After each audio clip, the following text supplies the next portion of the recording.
जगन्नाथ जी का जन्मोत्सव कब होता है? स्नान पूर्णिमा। उस दिन ठाकुर जी 108 और भी ज्यादा हो जाते हैं कलशों से जल से स्नान करते हैं। इंद्रद्युम्न राजा की तपस्या की पूर्णता पर, उसकी इच्छा पर ठाकुर जी इसी दिन प्रकट हुए। किस दिन? स्नान पूर्णिमा। स्नान पूर्णिमा के दिन बंधुओं, आप लोग आ सको तो जगन्नाथपुरी आइएगा। हम कालीराम साईं जी को भी बुलाएंगे कि वो भी आवें। इस बार जगन्नाथ जी का एक साथ दर्शन करें उनके मंगलमय प्राकट्य दिवस पर। और जो नहीं आ सकते हो, उस दिन बंधुओं घर पर सुंदर ठाकुर जी का जलाभिषेक करो। दूध नहीं, घी नहीं, दही नहीं, पंचामृत नहीं, उस दिन केवल जल से अभिषेक होगा। कैसे करना चाहिए थोड़ी बहुत विधि हम बता देते हैं। मटके में सुंदर जल रखो, हो सके तो दिव्य नदियों का जल हो, यमुना जी का हो तो बहुत अच्छा है। यमुना जी का जल, हमारे लाल जी के लिए यमुना जी का जल आता है। कटा पत्थर एक स्थान है उत्तराखंड में, जहां श्री यमुना जी पहली बार पृथ्वी पर आती हैं हिमालय से। इतना शुद्ध सात्विक कांच जैसा जल है वहां पर। वहीं से जल पहुंचेगा जगन्नाथपुरी, तो वहीं से आता हर वर्ष। रात्रि में उस जल को मटके में रखो। जल में बढ़िया इलायची पीस करके और छान करके बहुत बारीक बारीक उसके दाने जल में पधराओ। खूब शुद्ध बढ़िया वाली केसर जल में पधराओ। एक कपूर जैसी एक सामग्री आती है, उसको खाया जाता है, उसको कहते हैं ब्रास। वो मिल जाए तो परचूने की दुकान पे मिलता है। थोड़ा सा ब्रास ले आओ, बहुत थोड़ा सा पीस करके वो भी उस जल में डाल दो। उसके बाद चंदन घिस करके, खूब सारा चंदन घिस करके भी उसमें डाल दो। फिर गुलाब की पत्तियां, मोगरे के पुष्प, ये मोगरा तो नहीं है, मोगरा यहीं कहीं, हाँ भागवत जी पर धारण है, मोगरा का पुष्प श्वेत, वो डाल दो। कुछ भी आर्टिफिशियल सामान नहीं, इत्र वगैरह कुछ नहीं डालना है उसमें। तो क्या क्या डालना है? इलायची डालो, केसर डालो और ब्रास डालो, चंदन घिस करके डालो, मोगरे का पुष्प और गुलाब का पुष्प। ये भर करके खूब 2-4 मटकों में भर करके मटके को ऊपर सुंदर मलमल के वस्त्र, श्वेत वस्त्र से ढक दो। उसके बाद उन मटकों का श्रृंगार करो। क्यों? श्री यमुना जी के भाव से। ये यमुना जी, और जहां आपके ठाकुर जी विराजते हैं वहीं उन मटकों को ठाकुर जी के पास विराजमान करो। रात्रि में ठाकुर जी और श्री जी यानी कि यमुना जी का रास विहार होगा। रास विहार होता है, या तो कूलर, बढ़िया ठंडा कूलर हो, या तो एसी हो, चालू रखिएगा पास में। ये जो स्नान पूर्णिमा आती है 9 तपा के दिनों में आती है। सबसे भयंकर गर्मी होती है 9 दिन की, उन्हीं के बीच में स्नान पूर्णिमा होती है। रात्रि भर वो जल इतना ठंडा हो जाएगा, इतना ठंडा हो जाएगा, सुबह सुबह महाराज वो पूरा जो कक्ष है वो महक से गमक उठेगा। उसकी महक नहीं जाएगी कम से कम 10 दिनों तक, केसर की, इलायची की। इतना अच्छा लगेगा, ऐसा लगेगा ठाकुर जी बैठे हैं प्रत्यक्ष।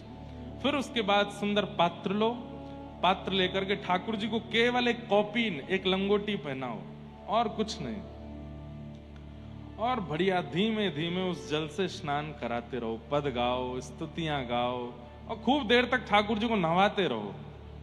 सामने एक फुब्बारा चला दो, छोटा सा फुब्बारा आर्टिफिशियल मंगा लो, उसमें भी थोड़ी इत्र आदि डाल करके वो फुब्बारा चलता रहे। पीछे खस की टाट लगा दो और उस टाट को भी गीला कर दो, उसमें भी खस, मतलब ठंड ही ठंड, इतनी मतलब जाड़ा लग जाए ठाकुर जी को, ऐसी शीतलता रखो।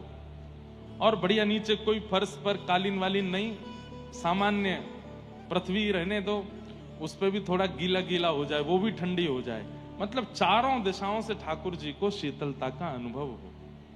और उसके बाद बढ़िया ठाकुर जी का अभिषेक करो। अभिषेक करने के बाद ठाकुर जी चकाचक हो जाएंगे। फिर जो ठाकुर जी को कौपीन पहनाई थी उसमें केसर का और पूरे रस का वर्ण आ जाएगा, पीला पीला हो जाएगा। उसके चीरा बना करके घर के सब लोगों को दे दो। कोई अपने गले में पहन लो, कोई अपने कलावे में बांध लो ठाकुर जी का वस्त्र।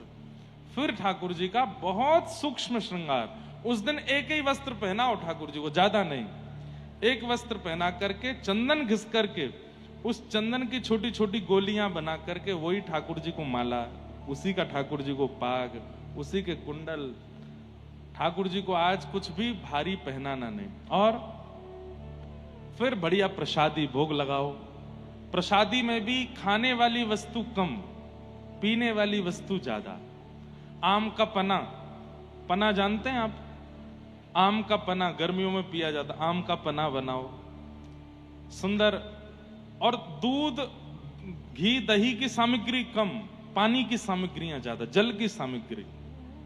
ऐसी सुंदर सुंदर बढ़िया 3-4 प्रकार के पीने के आइटम बनाओ। आइटम नहीं बोलना चाहिए। ठाकुर जी के लिए बढ़िया प्रसादी सिद्ध करो। और आप लोगों को जो बढ़िया लगे रुचिकर वो बना के ठाकुर जी को पवाओ। फिर ठाकुर जी का प्रसादी जल सब में वितरण करके उसको पान करो। वो जल ऐसा होना चाहिए जो पान किया जा सके, ठाकुर जी को अर्पित किया जा सके।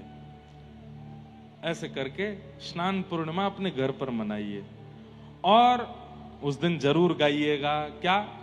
जगन्नाथ चकानैन नीलाचल वारे, तू न संभाले तो कौन संभाले।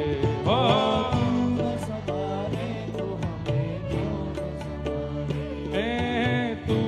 संभाले तो हमें कौन संभाले। हो आओ हे जगन्नाथ चकानैन, जगन्नाथ चकानैन नीलाचल वारे, तू न संभाले तो कौन संभाले।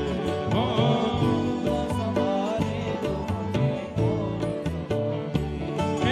मेरी ये नैया है अब तो तेरे हवाले।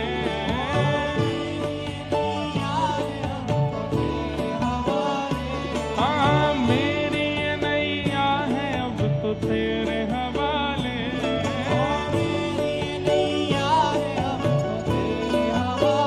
तो हमें तू न संभाले तो हमें कौन संभाले।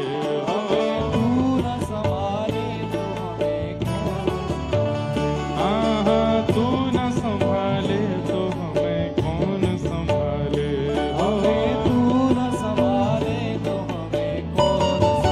मेरे प्रभु जगन्नाथ चकानैन, जगन्नाथ चकानैन नीलाचल वारे, तू न संभाले तो हमें कौन संभाले। हो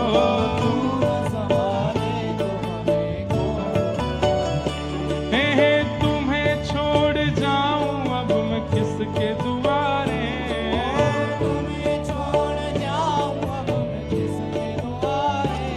हे तुम्हें छोड़ जाऊं अब मैं किसके दुआरे।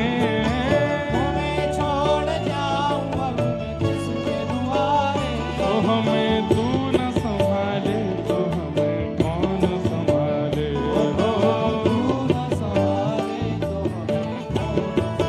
मेरे प्रभु जगन्नाथ चकानैन, जगन्नाथ चकानैन नीलाचल वारे, तू न संभाले तो हमें कौन संभाले।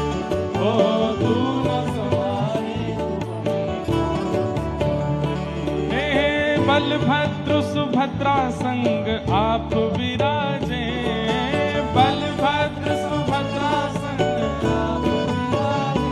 हे बलभद्र सुभद्रा संग आप विराजे।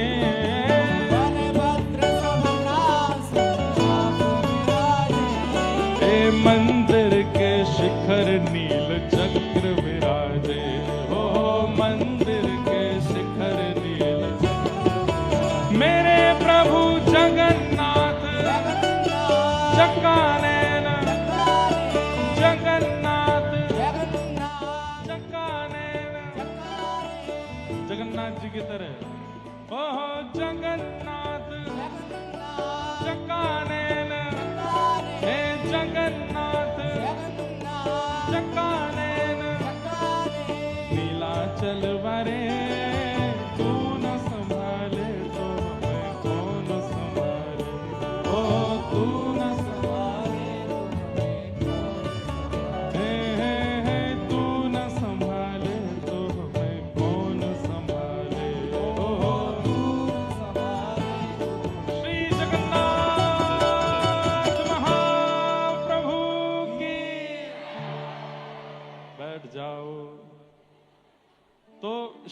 पूर्णिमा पर महाप्रभु जगन्नाथ जी का ये पद भी गाइएगा। ठाकुर जी को खूब चकाचक नवावे के बाद, भोग प्रसाद लगाने के बाद, उसके बाद फिर जगन्नाथ जी को याद कीजिएगा।